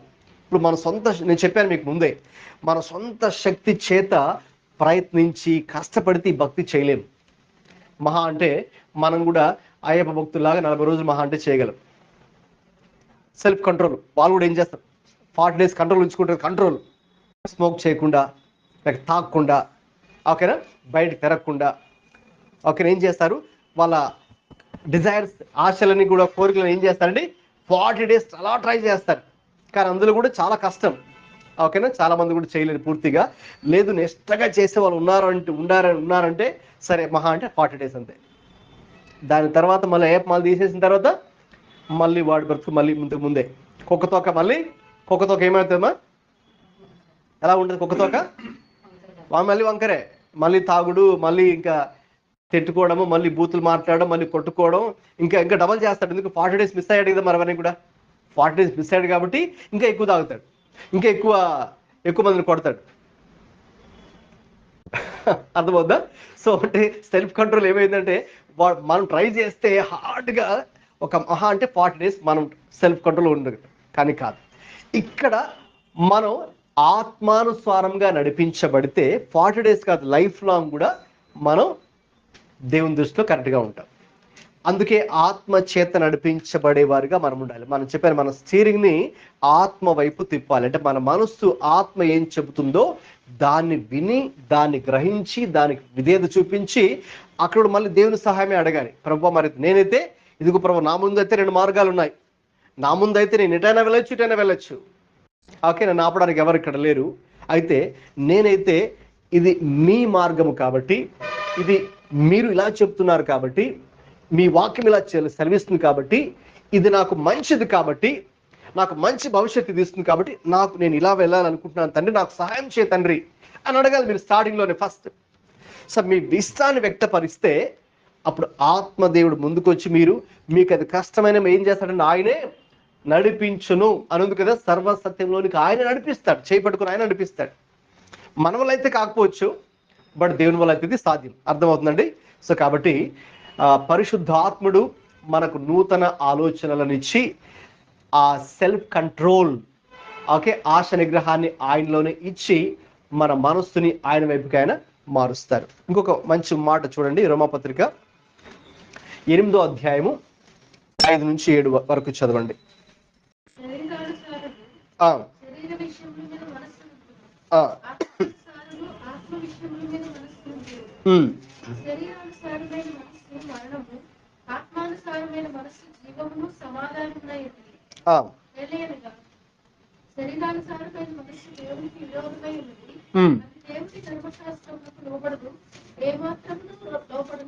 రైట్. ఇప్పుడు మనందరూ కూడా ప్రభువుని అంగీకరించిన తర్వాత ఇప్పుడు చెప్పండి, మనము శరీరానుసారుల ఆత్మానుసారుల? ఆత్మానుసారంగా నడుచుకోవాలి. ఇంతకుముందు చెప్పాను కదా. ఒకప్పుడు మరి మనము శరీరానుసారంగా అంటే క్రీస్తుని ఎరగక మునుపు, లేక క్రీస్తు రక్షణ పొందనంత వరకు కూడా మనందరూ కూడా శరీరానుసారంగా నడుచుకున్నాం, లోకానుసారంగా నడుచుకున్నాం, ఓకేనా, పాపాన్ని చేశాం. అయితే ఇప్పుడు మరి మనం దేవుని కృప వలన రక్షణ పొందిన తర్వాత ఇప్పుడు ఆత్మానుసారులుగా ప్రభువే మనల్ని మార్చాడు. ఇప్పుడు మనందరూ కూడా ఇక్కడ కూర్చున్న వాళ్ళు ఆత్మానుసారులుగా ఉండాలి, అది దేవుని యొక్క చిత్తం. కాబట్టి అయితే శరీరానుసారులు ఏం చేస్తారంటే, ఇప్పుడు కూడా శరీరానుసారులు శరీర విషయాల మీదే వాళ్ళ మనస్సు ఉంటుంది. అయితే ఆత్మానుసారులు ఆత్మ విషయముల మీద మనస్సునుంతురు. అందుకే ముందు మీతో చెప్పాను ఇప్పుడే, మన స్టీరింగ్ అడుదిప్పాలని, అంటే మన మనస్సు ఆయన మీద ఉంచుకోవాలని. మన మనసు ఇప్పుడు ఎక్కడ ఉండాలి? లోకం మీద, శరీరం మీద, పాపం మీద కాదు, దేవుని మీద, ఆత్మ మీద. కాబట్టి శరీరానుసారమైన మనస్సు, ఒకవేళ ఆ శరీరమైన మనస్సే కలిగి ఉంటే దాని నష్టం ఏంటండి? మరణం. మరణం అంటే ఏదో మనం చనిపోతామని కాదు, అంటే భౌతికమైన మరణమే కాదు, ఆత్మీయ మరణము, రెండవ మరణం అనేది కూడా ఇంకొకటి ఉంది. రెండవ మరణం అంటే ఏంటి? ప్రకటన 20 ప్రకారం చూస్తే నరకం. సెకండ్ డెత్ ఈజ్ హెల్. రెండవ మరణం ఏంటండి? నరకం కదా. సో నీవు గనక శరీరానుసారంగా నడుచుకుంటే మాత్రం డేంజర్. ఎందుకు డేంజర్ అంటే నీవు మరణిస్తావు, ఆత్మీయంగా మరణించి నరకానికి వెళ్తాం.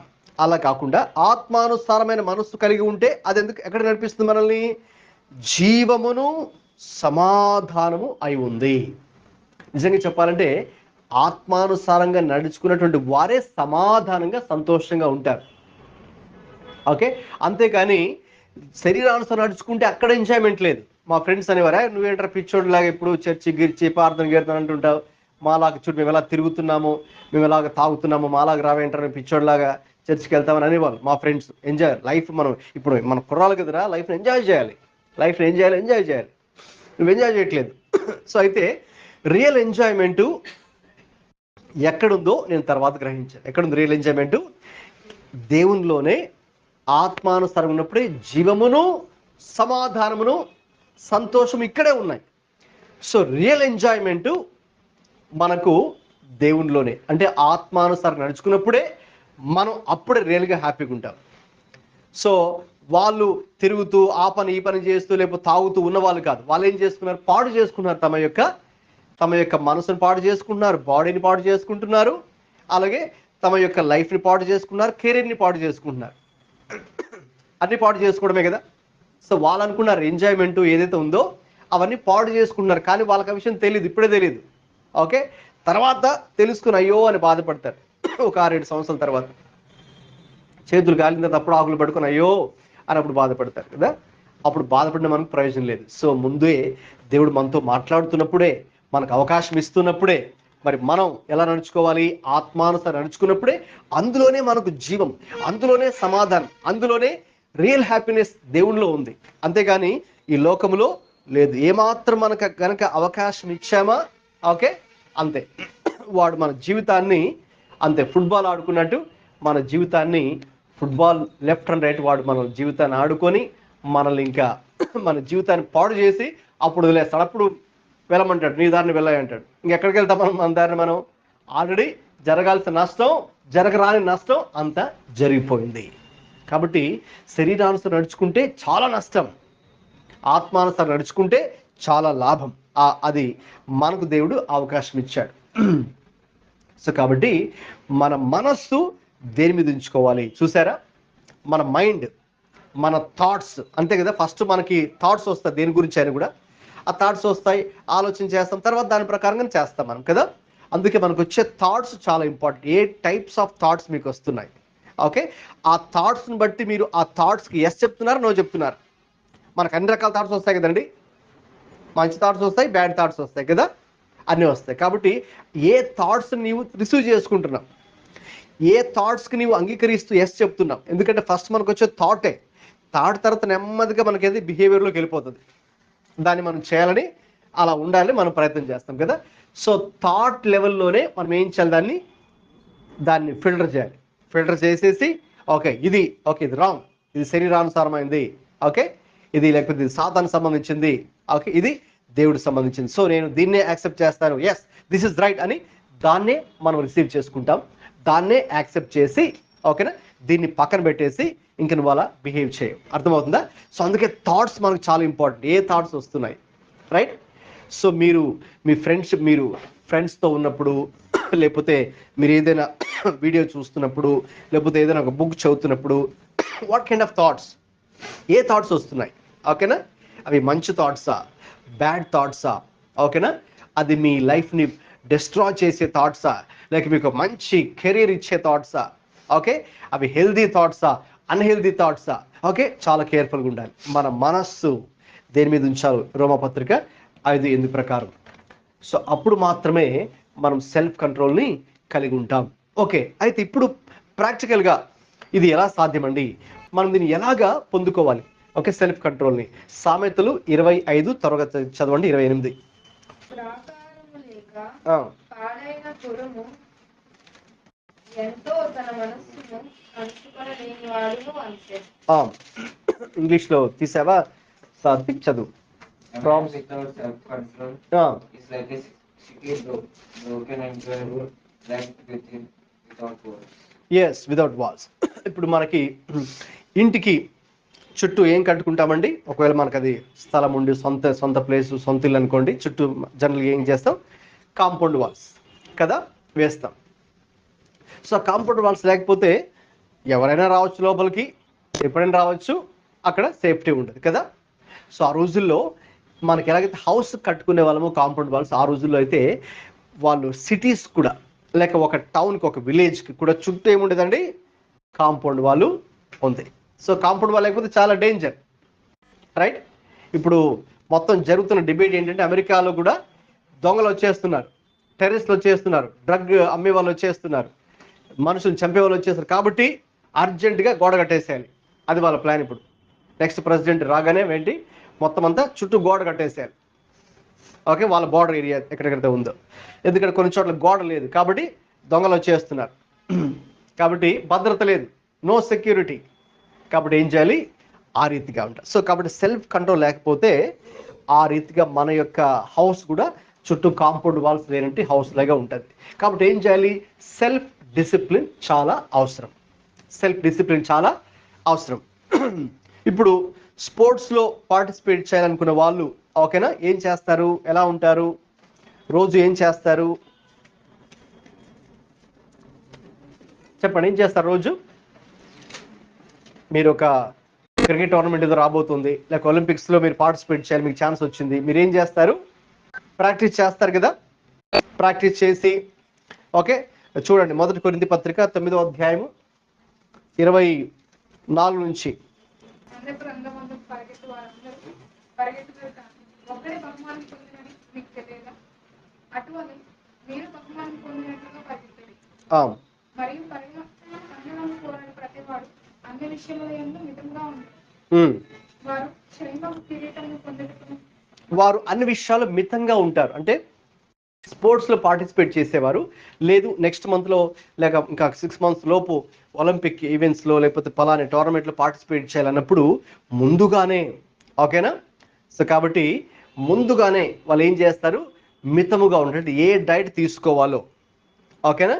సో కాబట్టి ఒక టోర్నమెంట్లో పివి సింధు గెలిచిందంటే సో వాళ్ళ కోచ్ 6 months ఓకేనా, ఓకే మరి సెల్ ఫోన్ అలౌ చేయలేదు, ఓకే తర్వాత ఈ ఫుడ్ తినాలి, ఓకే ఈ ఫుడ్ తినకూడదు ఓకే అని సింధుకు మొత్తం క్లియర్గా చెప్పేశాడు ఆయన. కాబట్టి చాలా కష్టపడి సింధు ఏం చేసింది, ఓకే 6 months కూడా ఓకే సెల్ ఫోన్ వైపు చూడకుండా ఓకే నెక్స్ట్ ఏ ఫుడ్ చెప్పారో కోచ్ గారు గురువు గారు అదే ఫుడ్ తీసుకోవడం, ఓకే ఎంతసేపు ఎక్సర్సైజ్ చేయాలి, ఏ టైప్స్ ఆఫ్ ఎక్సర్సైజ్ చేయాలి ఓకేనా, అన్నీ పక్కా చేసింది కాబట్టి ఓకే నెక్స్ట్ ఇంకా 6 months తర్వాత వెళ్ళి ఆ టోర్నమెంట్లో పార్టిసిపేట్ చేసింది కాబట్టి మరి గెలిచింది. సో అన్ని విషయాల్లో మితముగా ఉండడు, చూస్తారు కదా మితముగా ఓకేనా. సో మన ఫుడ్ ఒకేసారి చెప్పాను కదమ్మా, ఎంత తినకూడదు, లేకపోతే అన్ని వెరైటీస్ ఉన్నాయి కదా అన్ని తినకూడదు ఓకే. కాబట్టి అది ఏది ఎక్స్ట్రీమ్గా మనం ఉండకూడదు, అన్నీ కూడా మితముగా. మితముగా అంటే సెల్ఫ్ డిసిప్లిన్ ప్రతి విషయాల్లో ఉండాలి. సెల్ఫ్ డిసిప్లిన్ ప్రతి విషయంలో ఉన్నప్పుడు సెల్ఫ్ కంట్రోల్ మరి మనము నేర్చుకోగలం. అందుకే ఇది ఆయనే చెప్తున్నారు. సో నేను కూడా ఏం చేస్తున్నానంటే సో ఎలాగైతే వాళ్ళు మితముగా ఆటల్లో స్పోర్ట్స్లో పార్టిసిపేట్ చేసేవాళ్ళు, రన్నింగ్ రేస్లోను రెజ్లింగ్లో పార్టిసిపేట్ చేసే వాళ్ళు అలా ఉంటారో నేను కూడా గాలికి కొట్టినట్టు నేను పోట్లాడట్లేదండి. నాలో కూడా ఒక సెల్ఫ్ డిసిప్లిన్ ఉంది. ఏంటంటే ఒకవేళ అందరికీ చెప్పిన తర్వాత మళ్ళీ నేను కూడా పాడైపోయే ప్రమాదం, నేను కూడా పనికి రాకుండా భ్రష్టం అయిపోయే అవకాశం ఉంది. కాబట్టి నేను కూడా నా శరీరాన్ని నలుగు కొట్టి దాన్ని లోపరుచుకొనిచున్నాను అంటున్నాడు పౌలు గారు. ఓకే నేను కూడా సెల్ఫ్ డిసిప్లిన్ కలిగి ఉన్నాను, స్వీయ నియంత్రణ నేను కూడా కలిగి ఉన్నాను అని నేను చెప్తున్నాను. సో కాబట్టి అది చాలా అంటే daily he's practicing self discipline అన్ని విషయాల్లో మితంగా ఉండడం కోసం. ఏది మనం చేయకూడదు, ఏది చేయాలి, ఎంత చేయాలి, ఎక్కడికి వెళ్ళకూడదు, ఎక్కడ చేయాలి, ఎవరితో ఫ్రెండ్షిప్ చేయాలి, ఎవరితో ఫ్రెండ్షిప్ చేయకూడదు, మొత్తం A to Z అన్నీ కూడా అలా ప్రాక్టీస్ చేస్తున్నాడు. కాబట్టి ఆ సెల్ఫ్ డిసిప్లిన్ బ్రెయిన్లో ఉన్నది ఓకేనా. ఇంకా నెక్స్ట్ ప్రాక్టికల్గా నేను చెప్తున్నాను, ఈ సెల్ఫ్ కంట్రోల్ మనం నేర్చుకోవాలి అంటే ఒకటి unit to be careful, unit to be aware of some addictions. కొన్ని అడిక్షన్స్ విషయంలో జాగ్రత్తగా ఉండాలి ఓకే. ఏదైనా కావచ్చు, ఫుడ్ డ్రింక్స్ కానీ ఇంకా ఏదైనా కానీ ఓకేనా. మనకి సెల్ ఫోన్ అయినా ఈ రోజుల్లో రకరకాల అడిక్షన్స్ కదా. సో కాబట్టి మనం కనుక జాగ్రత్తగా ఉండకపోతే అదే మనల్ని కంట్రోల్ చేసేస్తుంది ఓకే. మనం దాన్ని కంట్రోల్ చేయాలి, అది మనల్ని కంట్రోల్ చేయకూడదు ఓకేనా. టీవీనో లేకపోతే సెల్ ఫోనో మరొకటో మనం దాన్ని కంట్రోల్ చేయగానే అది మనల్ని కంట్రోల్ చేయకూడదు. అర్థమవుతుందా? సో కంట్రోల్లో కనుక ఇవన్నీ లేకపోయింది అనుకోండి, మనం ఒక అడిక్షన్లోకి వెళ్ళిపోయే ఛాన్స్ ఉంది. నెమ్మదిగా అడిక్షన్లోకి వెళ్ళిపోతే ఇంకా మన కంట్రోల్ తప్పినట్టే. సో బీ కేర్ఫుల్ ఓకేనా ఆ విషయంలో. Okay, self awareness, self control ఎప్పుడు వస్తుందంటే వేటికి మనం అవకాశం ఇవ్వకుండా, ఓకే, దేనికి మనం బానిసలు అవ్వకుండా, ఎవరికి బానిసలు అవ్వకుండా, దేనికి బానిసలు అవ్వకుండా మనల్ని మనము చూసుకోవాలి. రైట్, అప్పుడు సెల్ఫ్ కంట్రోల్ మనలో ఉన్నట్టు. ఓకే, తర్వాత ఇక కోపమైన, భయమైన, బాధ అయినా, అంటే ఇమోషన్స్ ఉన్నాయి కదండి, మనలో ఉన్న ఇమోషన్స్, భావోద్రేకాలు మనందరిలో ఉంటాయి. అయితే ఆ భావోద్రేకాలు, ఓకే, మనం ఏం చేయాలి, అవి వాటిని అదుపులో ఉంచుకోవాలి. ఓకే, సో వాటిని అదుపు తప్పి మరి మనం ప్రయత్నించకూడదు. రైట్, వీటన్నిటికంటే మించి ప్రతిరోజు మనం చేయాల్సింది ఏంటంటే ప్రభువుని అడగాలి. ఏమని అడగాలి? ప్రభువా, నాలో ఆశా నిగ్రహం నాకు కావాలి, నాలో ఆశా నిగ్రహము లేదు. యథార్థంగా ఒప్పుకుందాం. ఓకే, మనలో లేకపోతే యథార్థంగా ఒప్పుకుందాం. దేవుడి ముందు మనం ఏమి నటించాల్సిన అవసరం ఏమి లేదు కదా. ఓపెన్గా దేవుడి దగ్గర ఒప్పుకొని, ప్రభువా, నాలో ఆశా నిగ్రహం లేదు, దయచేసి నన్ను క్షమించండి అని దేవుడి దగ్గర పశ్చాత్తాపడి, ప్రభువా, మరి ఇప్పుడు మీరే నాకు సహాయం చేయండి అని ప్రభు దగ్గర మనం సహాయం అడగాలి. అడిగినప్పుడు ఆయన తప్పకుండా మనకు సహాయం చేస్తాడు. తలలు మంచి కళ్ళు మూసుకున్నట్లయితే, మోకరించినట్లయితే ప్రార్థన చేద్దామండి. ఈరోజు ప్రభుని అడుగుదాం. ఆశ నిగ్రహం దేవా నాకు కావాలి. ఆశ నిగ్రహం లేకపోతే ఎంతో ప్రమాదం తండ్రి. ఆశ నిగ్రహం లేకపోతే ఎన్నో నష్టాలు జరుగుతాయి తండ్రి. ఆశ నిగ్రహం లేకపోతే తండ్రి జీవితమే ఒక విధంగా చెప్పాలంటే నాశనం కూడా అయిపోతుంది. అయితే అలా అవ్వాలని నేను కోరుకోవట్లేదు ప్రభువా, మరి నా జీవితం దీవెనకరంగా ఉండాలని కోరుకుంటున్నాను. అంటే అప్పుడు నాకు ఈ ఆశ నిగ్రహం అనే లక్షణము నాకు అవసరము తండ్రి. యేసయ్య, మీలోనే ఆ ఆశ నిగ్రహం ఉంది కదా ప్రభువా.